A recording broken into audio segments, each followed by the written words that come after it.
All right, good morning, ladies and gentlemen from all over the world. My name is Wole, coming to you live on this program, Representing God. That is what we call embassy. We are like the ambassador of Christ.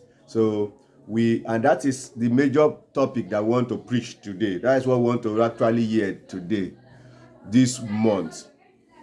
We want to understand, why did God even created us? One of the greatest purpose why God created us is to be an embassy of God, is to represent God on earth. So I like us to know that there are some things that we must know, that if we don't know why God created us, abuse is inevitable. If you and I don't seem to know, why was I created? Why did I even come to this world self? If you and I don't know, we will not even know. No matter what we do, we will not feel fulfilled. We will not feel fulfilled. It is so good for we to know why we are in this earth after we finish the preaching of leadership. Refer to the first video. If you want to know anything, if you want to understand anything, you go to the beginning. You go to the beginning to understand anything. So the beginning is the book of Genesis chapter 1. You go to Genesis and know why we are here. So God had the purpose. God had the purpose of creating us here. God had the purpose of creating us here, and that is why, please check those people, tell them. So God had the purpose of creating us here, and that is why God actually,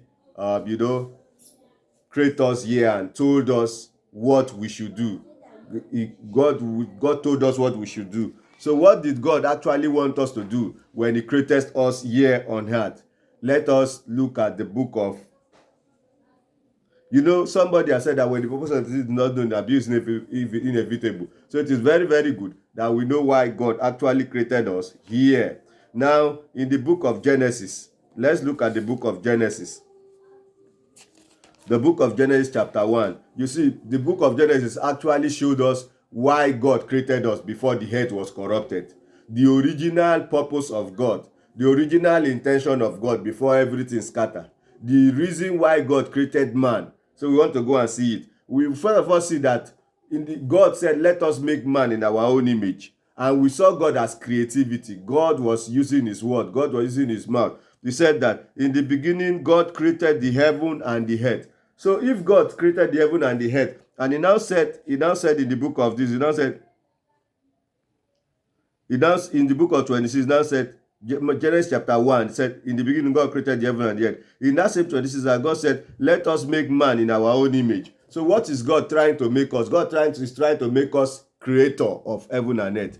If I say that I make this fan, and I say, let me make this boy my own image, that means the boy too should be making fan. So if God created heaven and earth, and God said, let me make man in my own image, that means man too should be creative. Man too should be inventing things like laptop. Man too should be inventing things like torchlight. Man too should be inventing things like cream. Man too should be doing things like television, aeroplane, everything. Because God that created us was creativity. That is what we are going to be looking today only. God said, let us make man in our own image. And we are looking at creativity only today. You see, if you want to know the reason why God created man, you need to check the book of Genesis, the beginning, before the earth was corrupted. The only purpose why God created man was for man to be creating things, was for man to be doing digital research, was for man to be innovative. That is why if you look at us today, if we see something new, it seems to interest us. If we see something that is doing something, is shaking, you press remote and the thing, it used to interest human being. If we do something like motor, it used to interest us, because that is the original purpose why God created us. That is the real reason why we are here on earth. That is the real reason why God created us. We were created to be creating things. We were created to love things that is created. We were not created to love only food. We were not created to love only human. We were not created to love only water. We were created to be creating things, to carry water and put and add with this, to carry bucket and add with this, and this thing become another thing. This was the real purpose why God created us. Now, how do we start to create things? For you to start to create things, you must go and begin to look at what God did before he created things. And God said, let there be light. So he said, let's read the stages of creativity by God himself.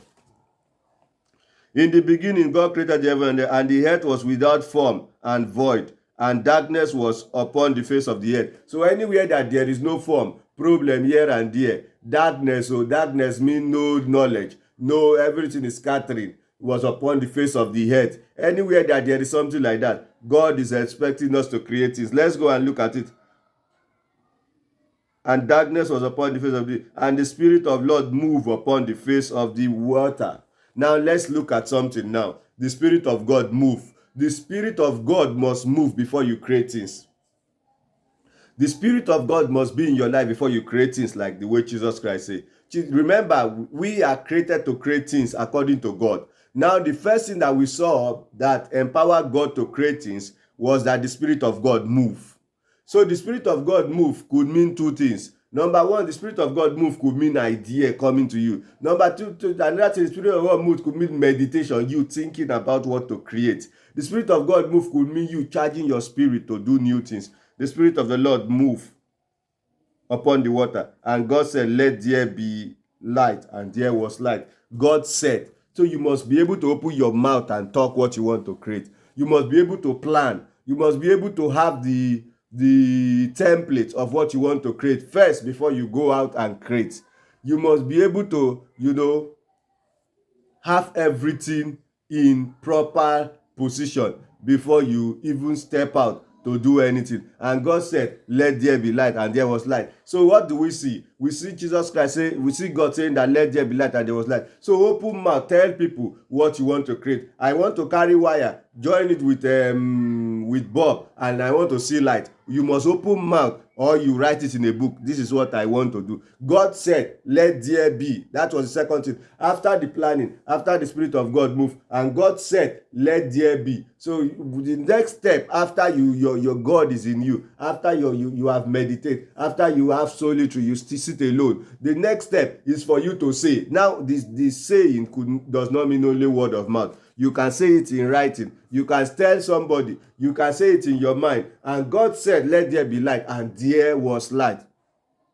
And there was light. So you see that God said, and there was. God said, and there was. So planning, everything will lead to execution. Now, am I just saying that you should say, let there be light, and there will be light? For instance, if I want to create this book, am I just saying that you should just say, let there be book, and there will be book? No. That is not what will happen. God said, and it come to pass. So what God begin to say the thing, and the thing start to happen little by little. How did it happen? God first of all show you where you will go and see one book. God first of all show you where you go and see tree that cut. When you are talking, I want book, I want to create book. God will show you where, God will show you that, okay, that tree can produce a book. I want to create book. So when you go and cut that tree and you grind it, and it will produce book. This torchlight too, if you want to create it, you will first of all open mouth and talk, plan it in a paper, think of it in your head. So then God will start to tell you that, okay, go to that place, you will see wire. Go to silicon, go to this thing, you will see wire. You will make wire by yourself. That because you have said it, it will come to pass. It may stay long, because God said and it come to pass. We don't know when God said it. We don't know that it is 1,000 years before it come to pass. So it can stay long before it come to pass. But you say it, write it in a book, keep it, make it document it, and so it will happen.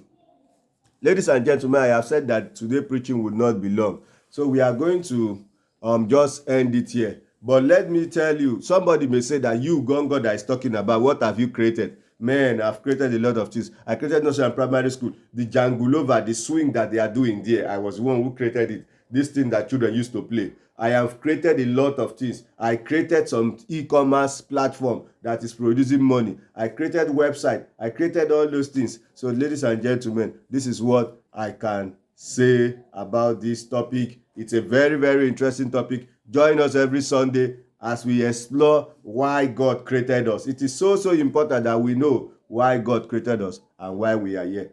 Thanks and bye for now. I remain your lovely boy, Oyekan Oluwole Basi. Thanks.